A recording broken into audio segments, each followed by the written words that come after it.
सभी विद्यार्थियों को नमस्कार। स्वागत है आप सबका आपके अपने परिवार स्टडी विद आरके में। आज की परिचर्चा हम जो करने चल रहे हैं उत्तर प्रदेश लोक सेवा आयोग द्वारा, अन्य प्रदेशों के लोक सेवा द्वारा तथा कृषि विभाग की जो संस्थाएं हैं सेंट्रल लेवल की, उनमें जो है कृषि से संबंधित जो परीक्षाओं का आयोजन किया जाता है, उसमें जो है कृषि विज्ञान की शाखा जो बीज विज्ञान है उससे पूछे गए क्वेश्चन को हम आज सॉल्व कराएंगे। तो इस सॉल्व कराने से आपको ये पता चल जाएगा क्वेश्चन कहाँ से आते हैं, किस टाइप के आते हैं, कैसे घुमा फिरा करके आते हैं और क्वेश्चन कौन बार बार पूछा गया है। और जो है आपको इसे पढ़ने परिचर्चा में भाग लेने से ये लाभ होगा कि कौन को क्या पढ़ना है क्या छोड़ना है। तो आप परिचर्चा मेरे साथ अंत तक बने रहें, ठीक है। प्रश्न नंबर एक क्या कह रहा है? सबसे महंगा क्या कह रहा है? सबसे महंगा या महंगे जो भी बीज की श्रेणी है, क्या कह रहा है? सबसे महंगा बीज की श्रेणी है, कह रहा है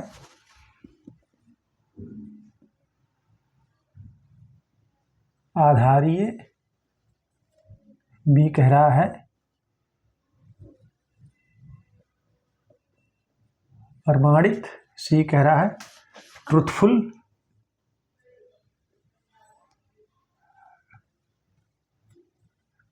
बीज, और डी कह रहा है प्रजनक यानी ब्रीडर, ठीक है। तो सबसे महंगा बीज की श्रेणी कौन सा है? तो वो प्रजनक नहीं, जनक, ठीक है। जनक यानी ब्रीडर सीड कौन सा है? ब्रीडर सीड है। कौन सा है? ब्रीडर सीड सबसे महंगा सीड होता है, ठीक है।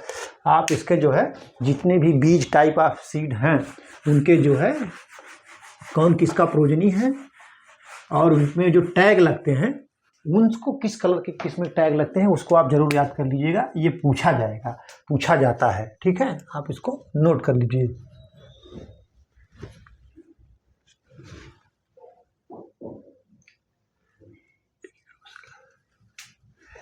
एक एकड़ फसल हेतु,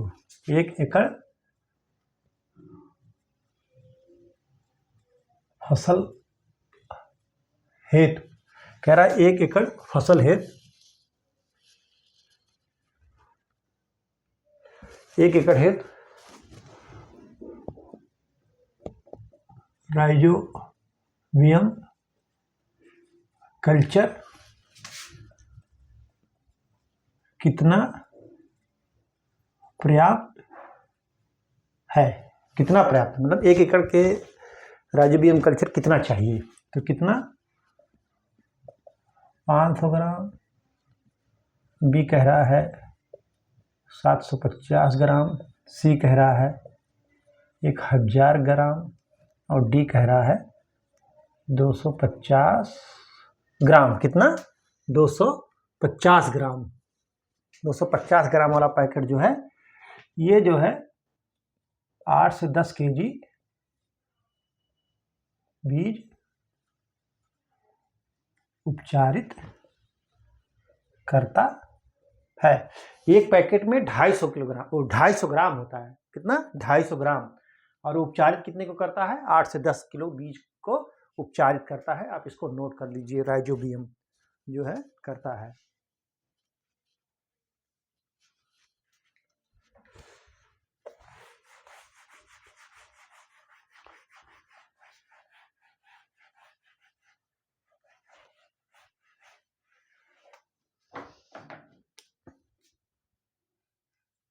क्वेश्चन नंबर 3 कह रहा है, लिखाएंगे नहीं, क्वेश्चन सॉल्व नहीं कराएंगे, आप इसको लिख लीजिए। कह रहा है कौन सा जो है बीज उपचारित में प्रयोग होता है? तो बीज उपचारित में थीरम, कैप्टान और सेरेशन क्या है? थीरम, कैप्टान और सेरेशन उपलब्ध है बीज उपचारित के लिए। ठीक है, आप उसको नोट कर लीजिए। ठीक है, फिर देखिए, फिर रिपीटेड क्वेश्चन है, इसको अलग से पेपर पे आप लिखिए। बहुत ही महत्वपूर्ण क्वेश्चन है, ये बार बार पूछा जाता है, ये पूछा ही जाएगा। बीज परीक्षण में टेट्राजोलियम क्लोराइड का प्रयोग किसके लिए, किसके निर्धारण के लिए किया जाता है? टेट्राजोलियम जो है तो सीड वायबिलिटी, क्या है? सीड वायबिलिटी यानी बीज जीवन क्षमता, जर्मिनेशन नहीं, सीड वायबिलिटी के लिए टेट्राजोलियम क्लोराइड जो है किसका निर्धारित करता है, किसका टेस्ट परीक्षण किया जाता है? तो सीड वायबिलिटी यानी बीज जीवन क्षमता। आप इसको नोट कर लीजिए, ये क्वेश्चन बार बार पूछा जाता है और लोग गलत कर देते हैं, क्योंकि वो लगा देते हैं सीड जर्मिनेशन पर। किस पे लगा देते हैं? सीड जर्मिनेशन पर। ठीक है, अगला क्वेश्चन कह रहा अंतरराष्ट्रीय बीज, अंतरराष्ट्रीय बीज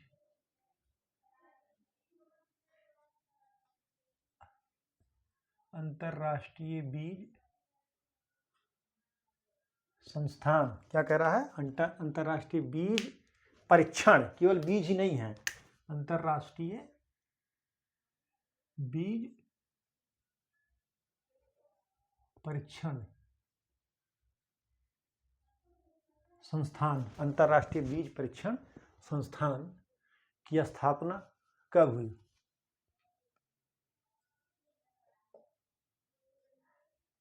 कब हुई? ठीक है, कह रहा है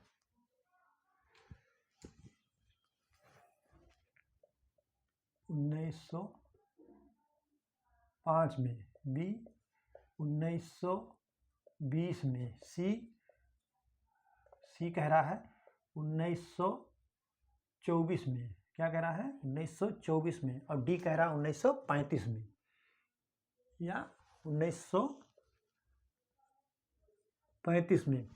तो अंतर्राष्ट्रीय बीज परीक्षण संस्थान की स्थापना कब हुई? वो हुई 1924 में। कब हुई? 1924 में। आप इसको नोट करिए। ठीक है,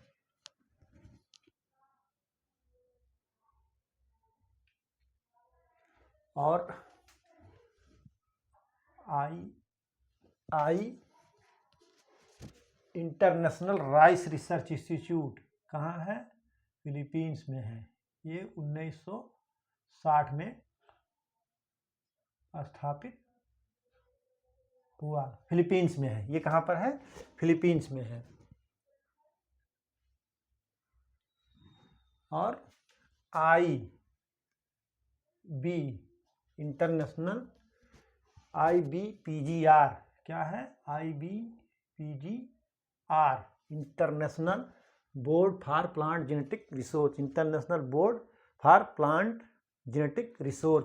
इसकी स्थापना कब हुई? तो इसकी स्थापना जो हुई 1924 में।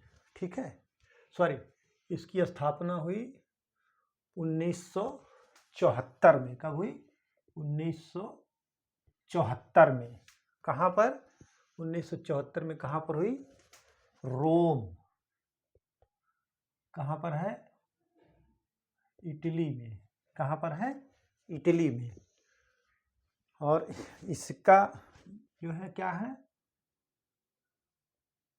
ISTA international seed testing agency, international seed agency 1924। कहाँ पर? ये उसकी स्थापना कहाँ पर हुई? तो जो है 1924 में हुई।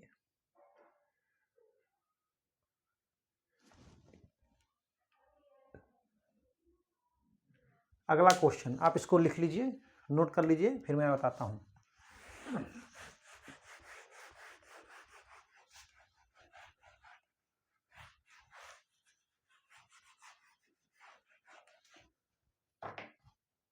क्वेश्चन नंबर 4, क्वेश्चन नंबर 4 कह रहा है इनमें से कौन सा फार्मर्स सीड है? यानी किसान किस बीज को प्रयोग करता है? तो किसान प्रमाणित बीज का प्रयोग करता है। आप इसको नोट कर लीजिए। ठीक है,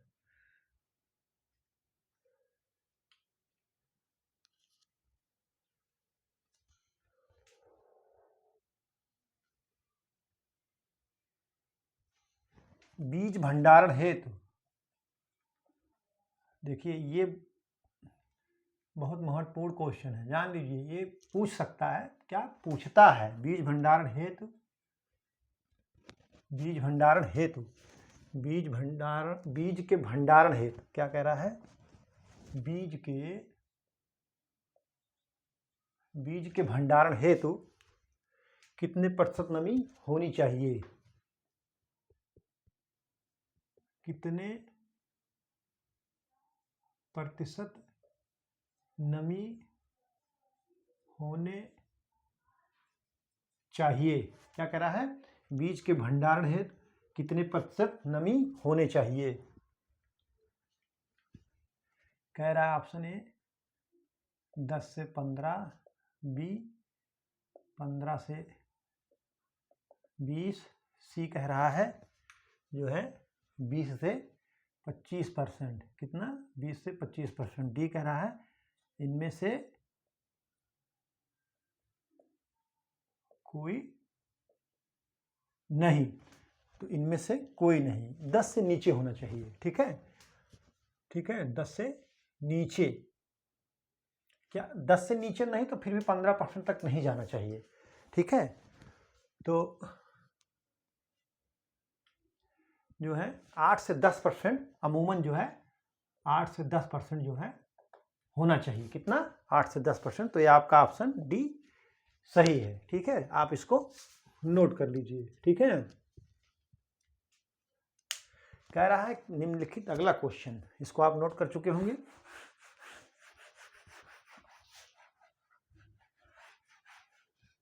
क्वेश्चन नंबर 5, कह रहा है कौन सा रसायन जो है बीज शोधन में प्रयुक्त होता है, तो कौन सा होता है,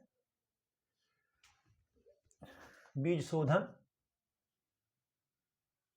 बीज शोधन में प्रयुक्त रसायन, ठीक है, कह रहा है बीज शोधन में प्रयुक्त रसायन,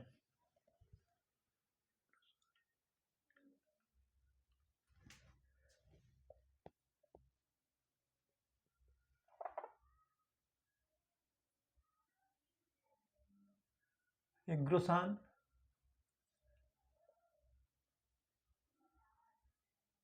एरिटान, एग्रोसान, एरिटान, सेरेसान, क्या है, सेरेसान, थीरम, कैप्टान, एग्लाल, ठीक है, एग्रोसान से एरिटान, सेरेसान, थीरम, कैप्टान, एग्लाल, ठीक है, ये जो है इतने जो है बीज शोधन के लिए हैं, जब भी पूछेगा तो इसी में से पूछेगा, और आप जो है इसको सब नोट कर लीजिए, ठीक है, कौन किस में प्रयोग होता है, ठीक, आप इसको नोट कर लीजिए। अगला क्वेश्चन लिखाएंगे नहीं आपको, आप जो है अलग से पन्ने पे जो रजिस्टर हमने कहा है बना लीजिए, बार बार कह रहा हूँ कि रजिस्टर बना लीजिए, उसमें जो है लिख लीजिए, कह रहा है कि गेहूं के बीज उत्पादन में पृथक्करण दूरी कितना होती है या कितना रखी जाती है, तो 3 मीटर, कितना रखी जाती है, 3 मीटर, ठीक है, आप इसको नोट कर लीजिए। हम कुछ फसल का जो है आपको यहाँ लिखा दे रहे हैं पृथक्करण दूरी, ठीक है, कह रहा है पृथक्करण दूरी किसमें, मीटर में, मीटर में, क्या कह रहा है, पृथक्करण दूरी मीटर में, ठीक है,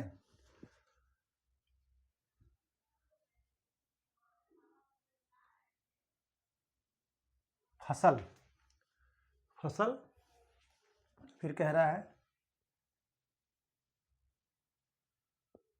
आधार बीज, फिर प्रमाणित बीज, इसमें जो भी आंकड़े लिखे जाएंगे, जो भी अंक डाले जाएंगे, वो समझिएगा आप मीटर में है, ठीक है। फसल, फसल कह रहा है गेहूं जौ, गेहूं जौ धान, गेहूं जौ धान जई और स्वपरागित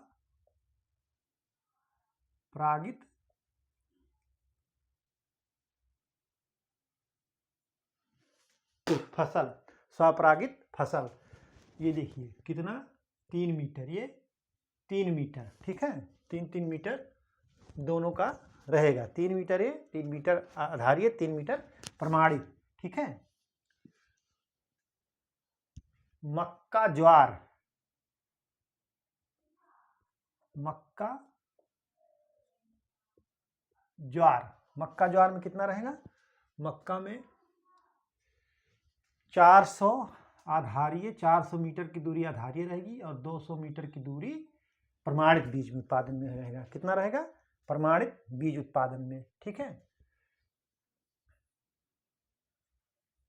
उसके बाद कह रहा है बाजरा शंकर,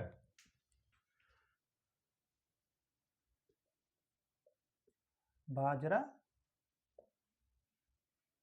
शंकर आधार में 1000 मीटर की दूरी रहेगी और यहाँ प्रमाणित में 200 मीटर।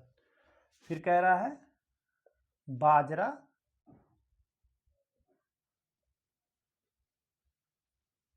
सामान्य, बाजरा सामान्य 400 की सामान्य आधारीय में और 200 यहाँ, ठीक है। आप इसको नोट करते चलिए, ठीक है। मूंगफली सोयाबीन,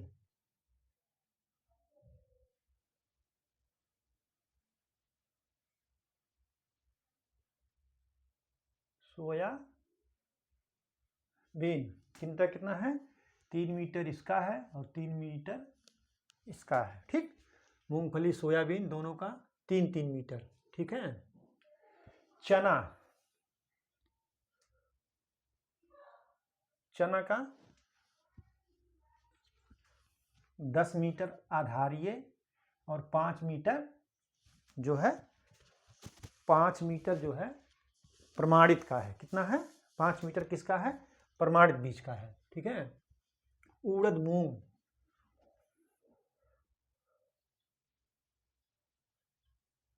उड़द मूंग 20 मीटर आधारीय का और 10 मीटर जो है प्रमाणित का है, ठीक है। आप इसको नोट कर लीजिए, ठीक। देख लीजिए, इसको जो है हमने लिखा दिया है, आप इसको नोट कर लीजिए। जैसे गेहूं जौ जई धान मूंगफली सोयाबीन, मूंगफली सोयाबीन देखिए यहाँ 3 मीटर है, 3 मीटर दोनों उसका है। जितने भी स्वपरागित फसल हैं जिनमें स्वपरागण होता है, उनमें जो है बीज उत्पादन के लिए जो पृथक्करण दूरी होती है, चाहे वो आधारीय बीज हो चाहे वो प्रमाणित बीज हो, 3-3 मीटर की दूरी रखी जाती है एक प्लाट से दूसरे प्लाट की। मक्का ज्वार जो है 400 मीटर आधारीय बीज के लिए और 200 मीटर प्रमाणित बीज के लिए। बाजरा संकर, बाजरा संकर है तो 1000 मीटर दूरी एक प्लाट से दूसरे प्लाट की होगी, 1000 मीटर दूरी और आधा प्रमाणित में 200 मीटर की दूरी होगी। बाजरा सामान्य, बाजरा सामान्य में जो है वो 400 मीटर की दूरी आधारीय बीज के लिए और 200 मीटर की पृथक्करण दूरी प्रमाणित बीज के लिए होगी। मूंगफली सोयाबीन 3-3 मीटर दोनों में होगी, चाहे आधारीय बीज पैदा करिए चाहे सर्टिफाइड। चना में 10 मीटर जो है आधारीय बीज के लिए और 5 मीटर प्रमाणित बीज के लिए। उड़द मूंग में जो है आधारीय बीज के लिए 20 मीटर का आइसोलेशन होगा पृथक्करण दूरी और प्रमाणित बीज में जो है 10 मीटर, 20 मीटर और 10 मीटर। ये आप इसको नोट कर लीजिए, ठीक है। इससे क्वेश्चन पूछा जा सकता है, ठीक है।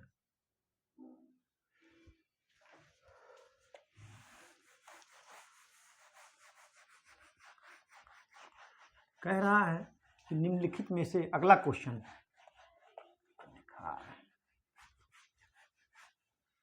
अगला क्वेश्चन कह रहा है कि निम्नलिखित में से कौन सा एक बीजपत्रीय फल है। तो केला इसमें दिया है, जैसे आम नींबू पपीता केला, तो इसमें केला जो है एक बीजपत्रीय फल होगा, आप मोनोकाटिलिजन और डाइकाटिलिजन, यानी एक बीजपत्रीय फल और द्विबीजपत्रीय फल, इसमें आप इसको रट लीजिए, ये पूछता है। ठीक है। पादप प्रजनक, जिसको बीज जो पैदा करता है उसको कौन सा बीज कहते हैं? उसको प्रजनक बीज कहते हैं। ठीक है, आप इसको नोट कर लीजिए। अगला क्वेश्चन कह रहा है गेहूं के आधारीय बीज उत्पादन करने के लिए पृथक्करण आइसोलेशन की दूरी कितना होगी? तो आइसोलेशन कितना होगा? 3 मीटर। देखिए बार बार पूछ रहा है, 3 मीटर होगा, चाहे वो आधारीय हो चाहे वो कोई हो।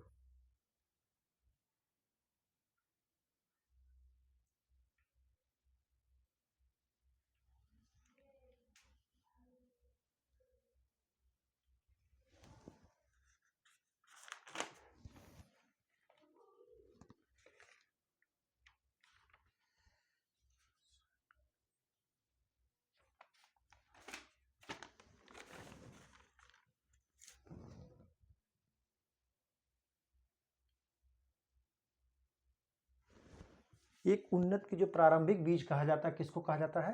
तो न्यूक्लियस सीड को कहा जाता है। किसको? न्यूक्लियस सीड जो है, प्रारंभिक सीड किसको कहते हैं? न्यूक्लियस सीड को कहते हैं। ठीक है, आप इसको नोट कर लीजिए। न्यूक्लियस सीड, ब्रीडर सीड, पहले न्यूक्लियस सीड, ब्रीडर सीड, फिर फाउंडेशन, फिर प्रमाणित बीज। ठीक है, आप इसको नोट कर लीजिए। अगला क्वेश्चन देखिए, फिर पूछ रहा, कह रहा कि बीज का जीवन क्षमता किससे, बीज जीविता परीक्षण यानी सीड वायबिलिटी टेस्ट किससे किया जाता है? तो टेट्राजोलियम क्लोराइड से। आप इसको नोट कर लीजिए, ये पूछना ही है। ठीक है। अगला क्वेश्चन कह रहा है ब्रीडर सीड के लिए जो टैग लगता है बोरे पर, वो कौन सा टैग लगेगा? तो गोल्डन येलो। ठीक है, आधारीय के लिए सफेद, रजिस्टर्ड के लिए पर्पल या बैगनी, और प्रमाणित के लिए नीला। ठीक है, आप इसको नोट कर लीजिए। ये जो है कह रहा संकर धान, ये देखिए संकर धान की रोपाई हेतु एक हेक्टेयर में कितने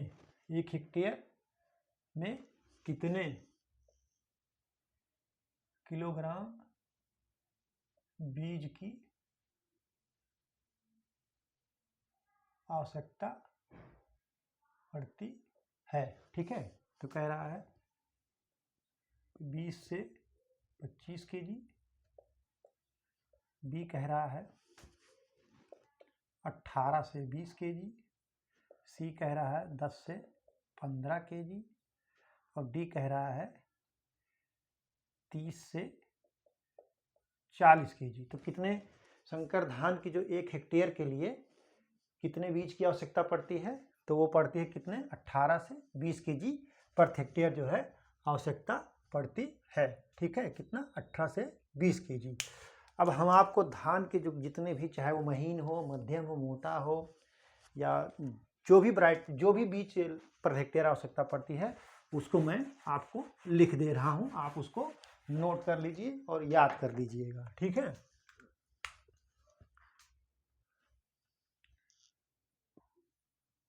महीन चावल की किस्म, क्या कह रहा है? महीन चावल की किस्म 20 से 25 केजी पर हेक्टेयर। ठीक है, उसके बाद कह रहा है मध्यम दाने वाली किस्म,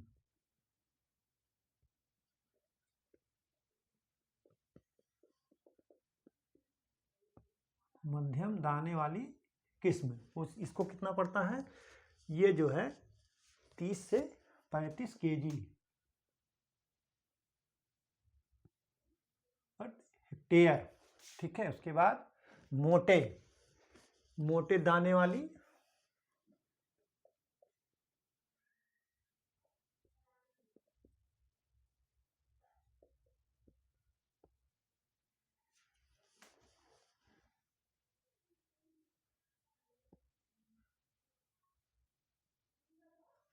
35 से 40 केजी प्रति हेक्टेयर।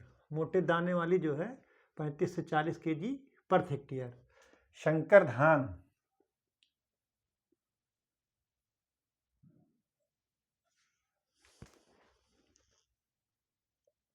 18 से 20 प्रति हेक्टेयर। 15 भी यहाँ हो सकता है तब भी चल जाएगा, ठीक है।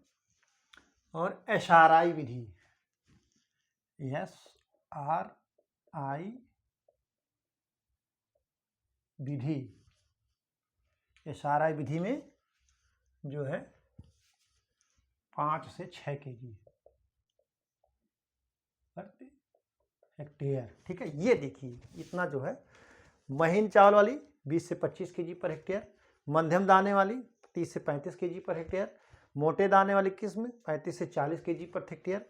शंकर धान 18 से 20 केजी, 15 भी चल सकता है। SRI विधि में जो है 50 से 60 केजी। SRI विधि की एक खासियत और है कि इसका जो है ये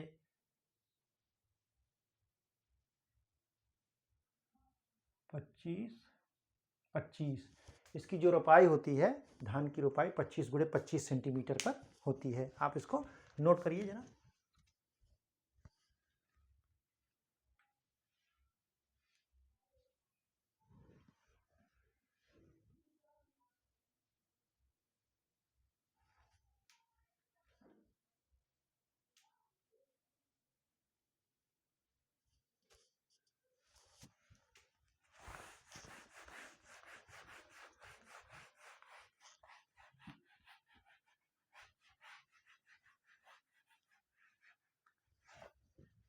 क्वेश्चन नंबर 7। क्वेश्चन नंबर 7 क्या कह रहा है? कह रहा अमेरिकन कपास में रेशा कितना प्रतिशत होता है? अमेरिकन कपास में रेशा, अमेरिकन कपास में रेशा कितने प्रतिशत पाया जाता है, ठीक है। कह रहा कि अमेरिकन कपास में रेशा कितने प्रतिशत पाया जाता है? कह रहा है 20%, 25%, 30%,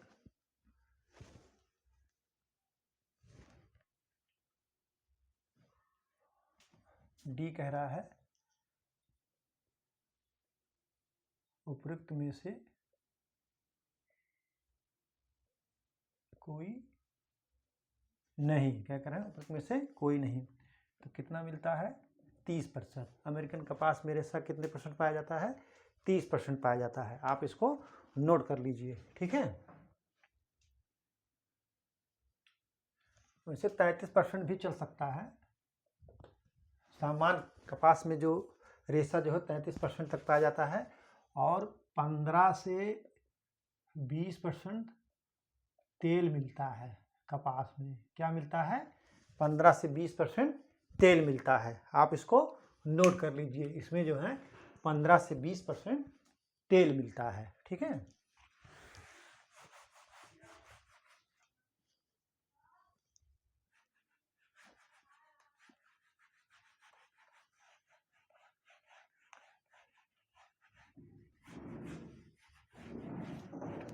पंद्रह से 20% इसमें तेल भी मिलता है, ठीक है।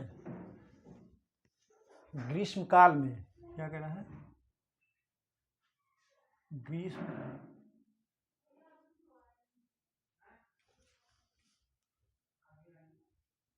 ग्रीष्मकालीन मूंग की बीज दर क्या है? ग्रीष्मकालीन मूंग की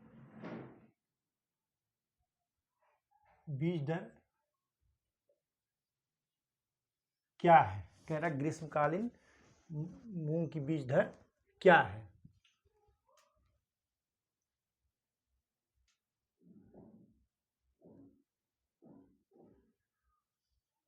कह रहा है ऑप्शन ए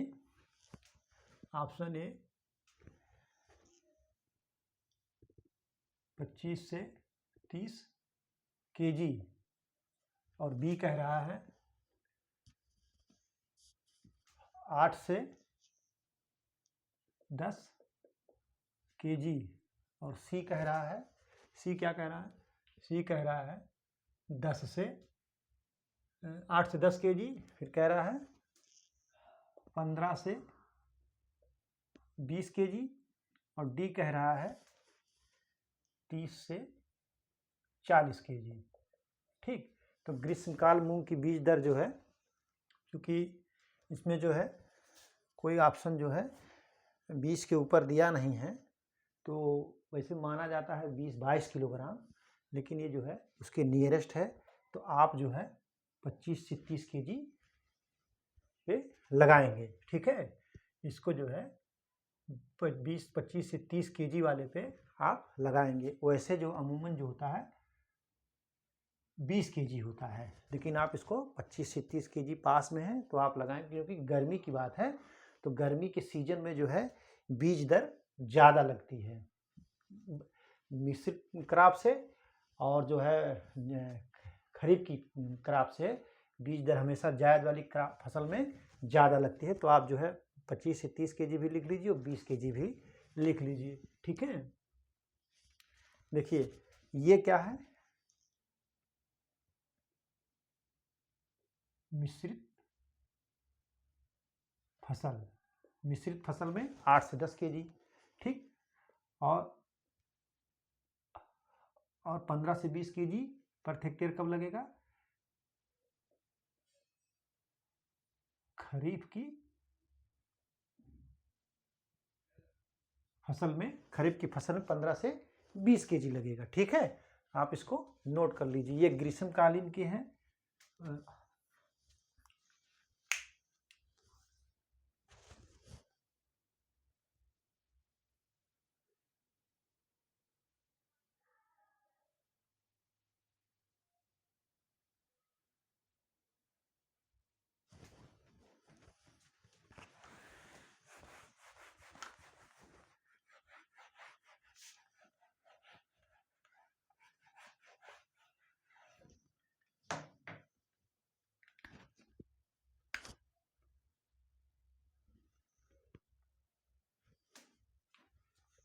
कह रहा है कि जो बीज शोधन किया जाता है वो किसकी रोकथाम के लिए किया जाता है, तो बीज जनित और मृदा जनित रोगों और कीटों की रोकथाम के लिए किया जाता है। आप इसको नोट कर लीजिए कि मृदा का बीज का जो शोधन इसीलिए किया जाता है, मृदा जनित और बीज जनित रोग एवं कीटों की रोकथाम के लिए। ठीक है, आप इसको नोट कर लीजिए। ठीक है,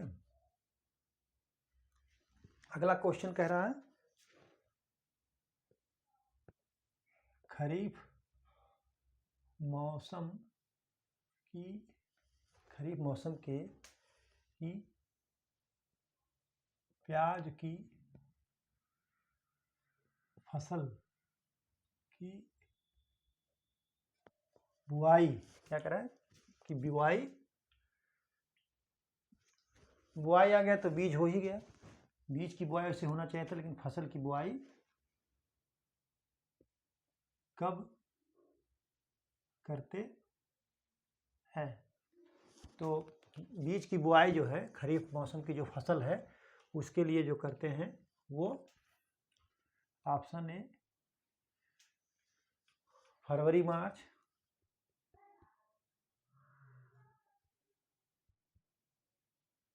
बी कह रहा है दिसंबर जनवरी, सी जुलाई अगस्त,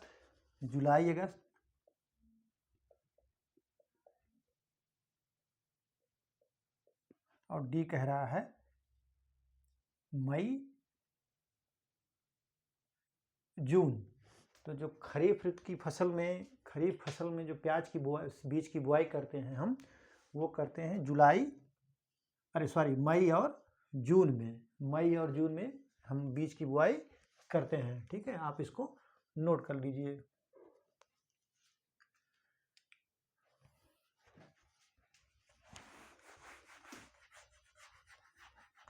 अगला क्वेश्चन बहुत ही महत्वपूर्ण है परीक्षा की दृष्टि से, जो है क्वेश्चन नंबर 10 कह रहा पौधे अधिक जल अवशोषित पौधे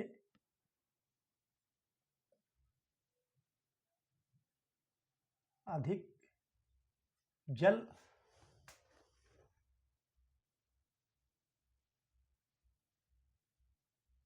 अवशोषित किसके द्वारा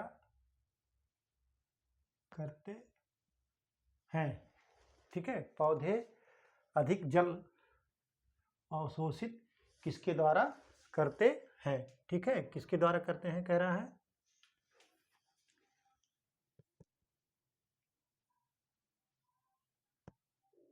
सेकेंडरी जड़ों द्वारा, सेकेंडरी जड़ों द्वारा, रूट हेयर्स द्वारा,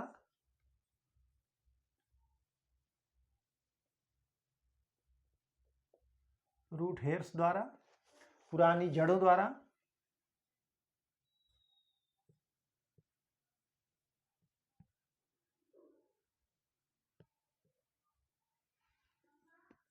और डी कह रहा है मुख्य जड़ों द्वारा। क्या कह रहा है, मुख्य जड़ों द्वारा। ठीक है, तो कह रहा है क्वेश्चन क्या कह रहा है कि पौधे अधिक जल का अवशोषित किसके द्वारा करते हैं।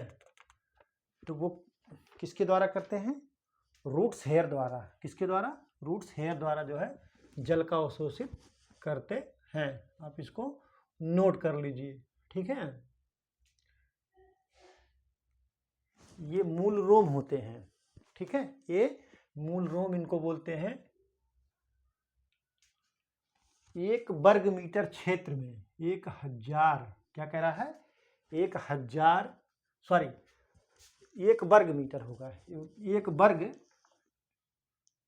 वर्ग मीटर क्षेत्रफल में 2000 मूल रोम पाए जाते हैं। क्या पाया जाता है, 2000 मूल रोम पाए जाते हैं।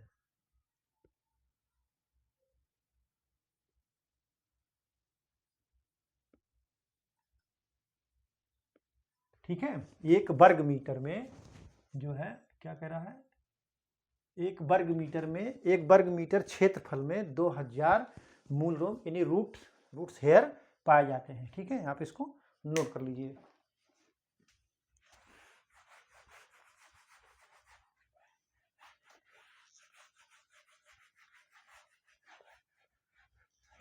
क्वेश्चन नंबर 11, क्वेश्चन नंबर 11 कह रहा है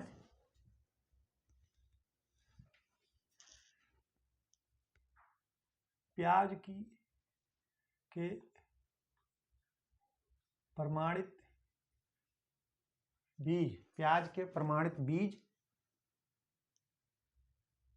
उत्पादन के लिए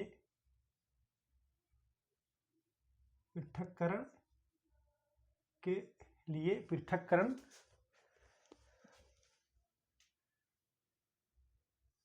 दूरी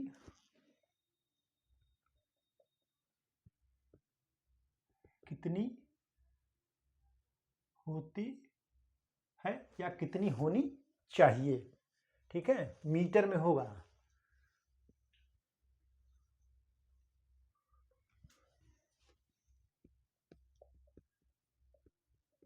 सौ metre, 300 metre, 100 metre, 300 metre,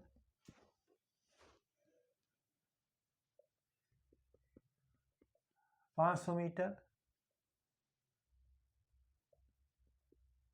800 metre.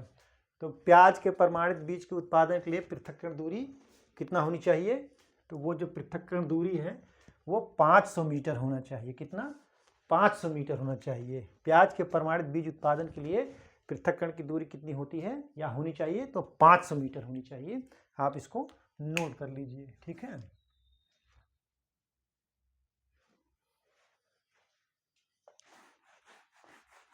मैं जो है अब आपको जो है मैं कुछ और फसलों का, जैसे दलहनी और धान्य फसलों का तो मैंने बता दिया, तो कुछ सब्जी वाली फसल हैं उनकी जो है पृथक्करण दूरी प्रमाणित और आधारीय बीज में क्या होती है मैं लिखा दे रहा हूं, ठीक है।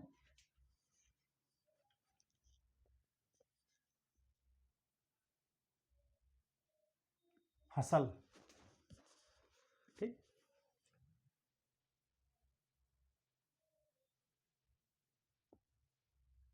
पृथक्करण दूरी, पृथक्करण दूरी, पृथक्करण दूरी मीटर में, फिर यहाँ पृथक्करण दूरी मीटर में, ठीक है। पृथक्करण दूरी मीटर में, पृथक्करण दूरी मीटर में, और ये जो है आधारीय बीज, ठीक है, और ये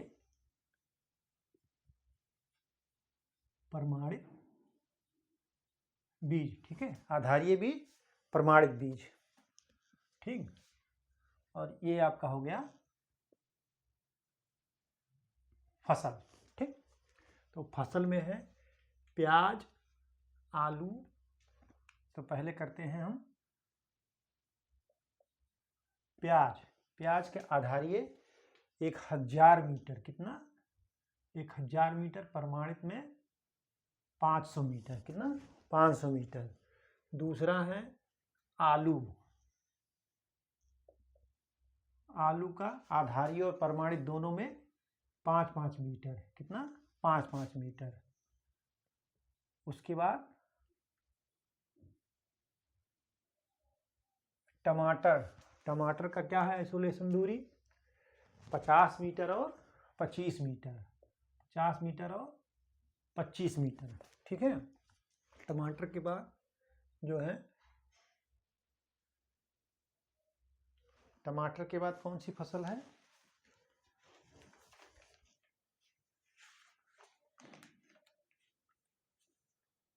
बैगन।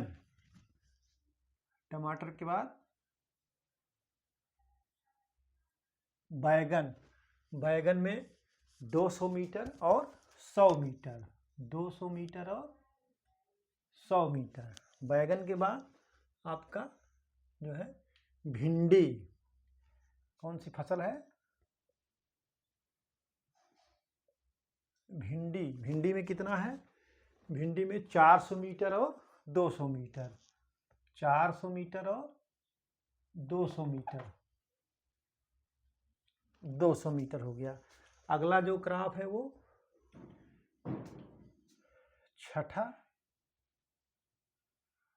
मूली, फूल गोभी और बंद गोभी, यानी पात गोभी।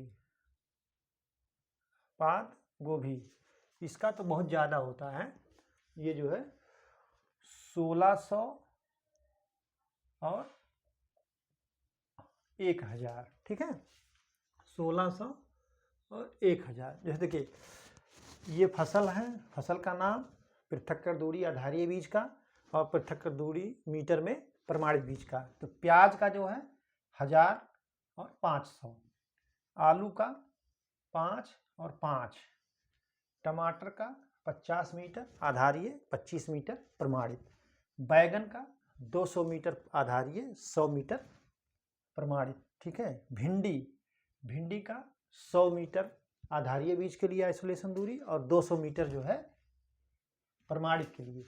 फूल गोभी, बंद गोभी यानी कॉलीफ्लावर, कैबेज और रेडिश का जो है 1600 मीटर जो है आधारीय बीज के लिए है, और 1000 मीटर प्रमाणित बीज के लिए है, ठीक है। आप इसको नोट कर लीजिए।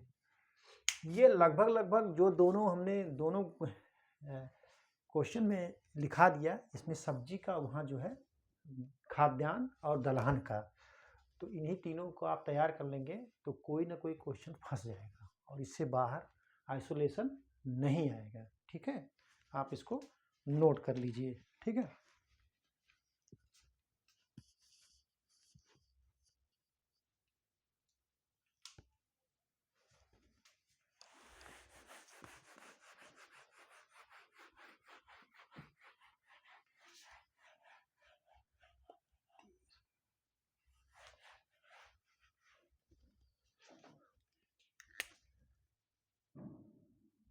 12 कह रहा है बीज का वास्तविक गुण निर्धारण किया जाता है।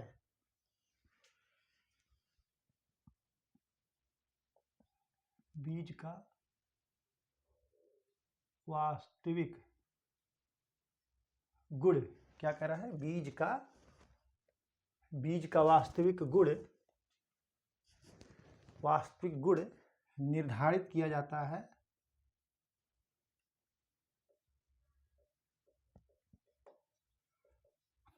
है उसके किया जाता है, किससे किया जाता है, उसकी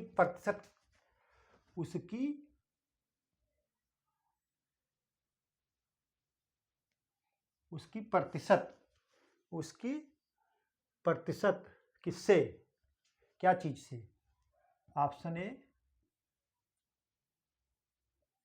शुद्धता से, फिर कह रहा है अंकुरण से, क्या कह रहा है, अंकुरण से, फिर सी कह रहा है शुद्धता और अंकुरण से, फिर डी क्या कह रहा है, डी कह रहा है शुद्धता, अंकुरण एवं बाजार मूल्य से।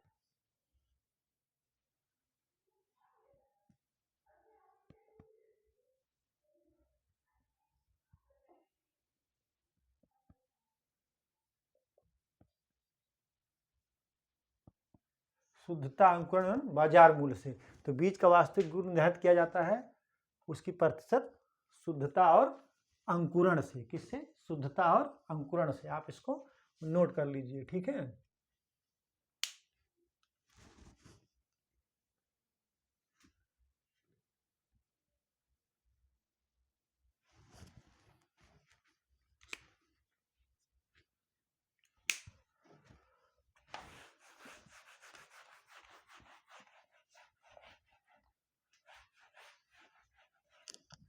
अगला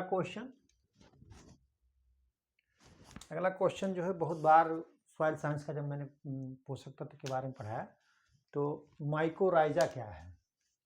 माइकोराइजा जो है पौधों की जड़ों और फंगस के बीच समागम है, ठीक है। क्या है, फंगस जड़ समागम से है, यानी जो माइकोराइजा पौधों की जड़ों, फंगस, ठीक है। आप इसको नोट कर लीजिए, बहुत ही महत्वपूर्ण क्वेश्चन है।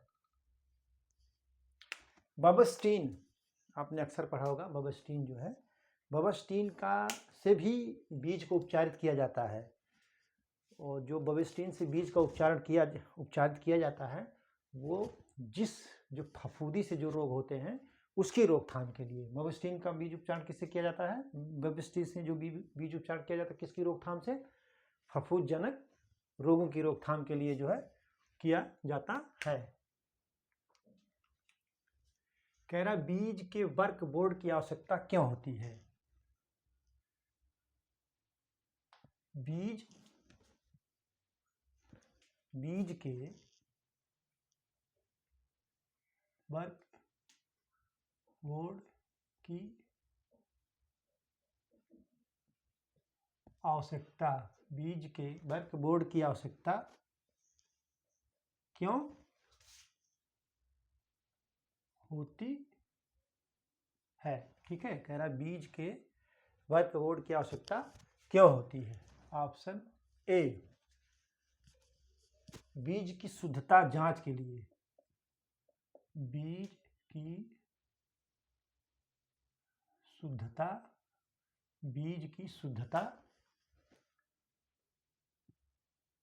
जांच के लिए, बीज की शुद्धता जांच के लिए, बीज को आपस में मिलाने के लिए, क्या कह रहा है, बीज को आपस में मिलाने के लिए, बीज को आपस में मिलाने के लिए,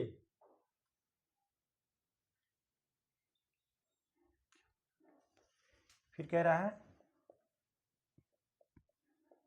बीज की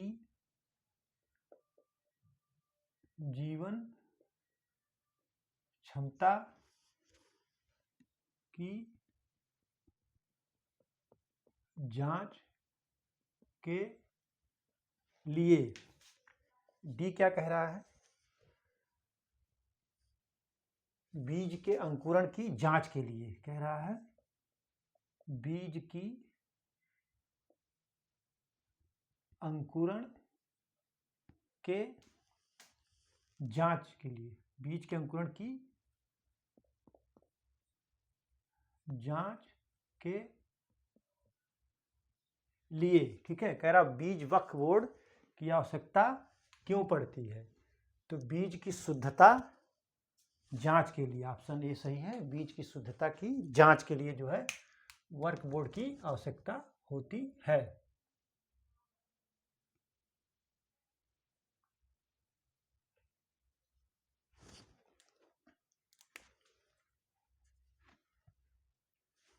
ठीक है, आप इसको नोट कर लीजिए।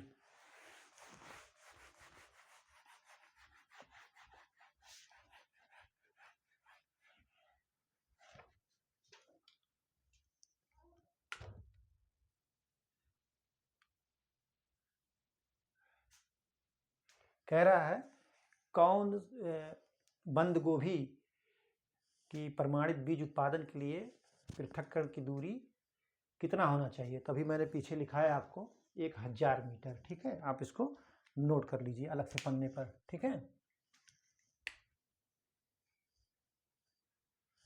कह रहा कि मक्के में कौन सी जड़ होती है जो पौधों के सहारा देती है, जो है पर जब जो है सहारा के लिए जो होती है, कौन सी जड़, बेसल एरियल, कौन सी जड़, बेसल एरियल, या जो है प्राप रूट, जिसको टेक जड़े भी कहते हैं। टेक जड़े कहते हैं, गांव में कहते हैं टेक लगा दो गिरने ना पाए, तो टेक जड़े भी कहते हैं, एरियल, बेस और प्राप रूट। कौन सा, prop root, PROP, prop, ROOTS, roots. कौन, प्राप रूट्स जो है ये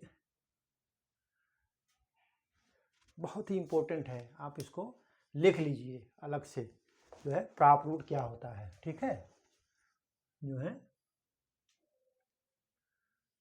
ये मक्का, ज्वार, बाजरा और गन्ने के देखे होंगे आप, खेतों में जाए देखेंगे मक्का, ज्वार, बाजरा और गन्ना में जो है ये मान लीजिए ये है, तो ऐसे ऐसे ऐसे ऐसे ऊपर, ये सतह के ऊपर, ये तो है अंदर ही है, मृदा में है, लेकिन ये ऊपर से 3-4 जो गांठें ऊपर होती हैं वहाँ से रहती हैं, तो इनको प्राप रूट्स कहते हैं। ठीक है, आप इसको नोट कर लीजिए, प्राप रूट्स जो है उसकी मदद करती हैं। ठीक है, अगला क्वेश्चन, इनको अवस्तंभ जड़ भी कहते हैं। क्या कहते हैं, अवस्तंभ जड़ भी कहते हैं।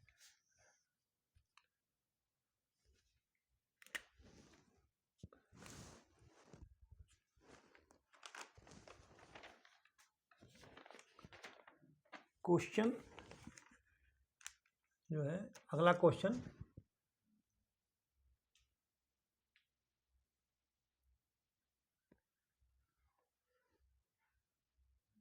बीज अंकुरण का परीक्षण किससे किया जाता है, बीज अंकुरण का परीक्षण किससे किया जाता है। कह रहा है बीज अंकुरण का परीक्षण किससे किया जाता है, कह रहा बीज अंकुरण का परीक्षण किससे किया जाता है। ठीक है,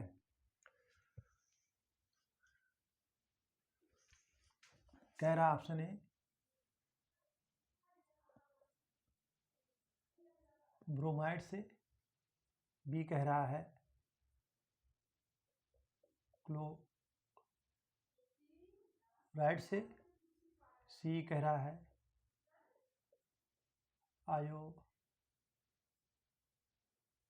से, डी कह रहा है इनमें से किसी से किसी से नहीं।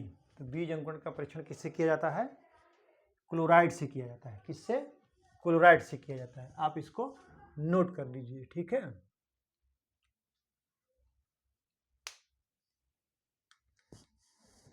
जो सीड वायबिलिटी जिसको बोलते हैं, सीड वायबिलिटी जो है किससे किया जाता है? क्लोराइड से। किससे? क्लोराइड से।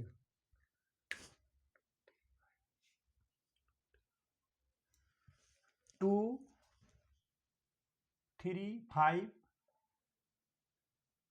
Tetrazolium chloride. 2,3,5 क्या कह रहा है? 2,3,5 टेट्राजोलियम क्लोराइड का जो है 1% जलीय घोल। 2,3,5 टेट्राक्लोराइड होता है 1% जलीय घोल, इसका सीड वायबिलिटी किया जाता है, ठीक है। अगला क्वेश्चन फिर पूछ रहा है सबसे महंगा बीज कौन सा है? तो सबसे महंगा बीज प्रजनक बीज। कौन सा? प्रजनक बीज। सबसे महंगा बीज कौन सा? प्रजनक बीज है, ठीक है। आप इसको नोट कर लीजिए, ठीक है। कह रहा फाउंडेशन बीज किससे पैदा किया जाता है? तो फाउंडेशन बीज ब्रीडर बीज से पैदा किया जाता है और ब्रीडर से सर्टिफाइड, और सर्टिफाइड बीज ही कमर्शियल यूज के लिए किसान उसका प्रयोग करता है बोने के लिए, ठीक है। आप इसको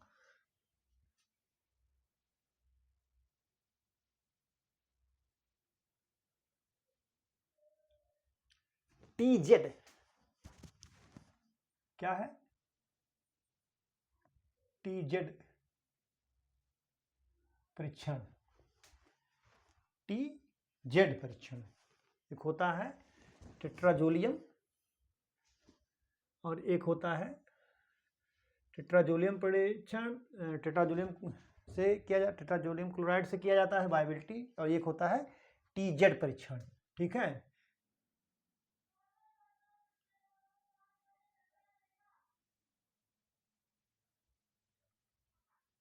इससे भी बीज की जीवन क्षमता का परीक्षण किया जाता है। TZ से जो है बीज की जीवन क्षमता का परीक्षण किया जाता है। आप इसको नोट कर लीजिए, ठीक है।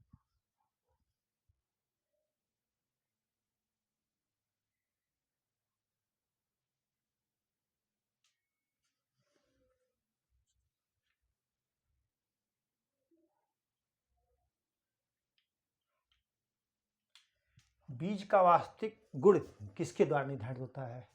तो शुद्धता और अंकुरण। बीज की जो वास्तविक शुद्धता, वास्तविक जो है वो बीज का वास्तविक गुण निर्धारित किससे होगा? शुद्धता और उसके अंकुरण से, ठीक है। अगला क्वेश्चन नोट कर लीजिए। फिर कह रहा है कि सीड एक्ट, भारतीय बीज अधिनियम कब लागू हुआ? तो 66 में तो पारित हुआ, लेकिन 69 में लागू हुआ। आप इसको नोट कर लीजिए कि जो है 66 में भारतीय बीज अधिनियम जो है पारित होता है 66 में, और लागू कब होता है? 69 में। आप इसको नोट कर लीजिए, ठीक है। अधिकतम आनुवांशिक शुद्धता किस बीज में होती है? तो ब्रीडर बीज में होती है। किस में होती है? प्रजनक बीज में, ठीक है। आप इसको नोट कर लीजिए। इन सबको मैंने बता दिया आपको। आज मैंने बहुत ही महत्वपूर्ण क्वेश्चन आपको बताए हैं बीज विज्ञान से, बीजों से संबंधित कोई ना कोई क्वेश्चन पूछा जाता है। तो आप जो है जो भी क्लास ये बीज से संबंधित चल रही है, आप इसको अच्छी तरीके से नोट्स बना लीजिए, लिख लीजिए। तो आज की परिचर्चा ही पर समाप्त की जाती है। परिचर्चा में बने रहने के लिए बहुत बहुत धन्यवाद। Thank you so much.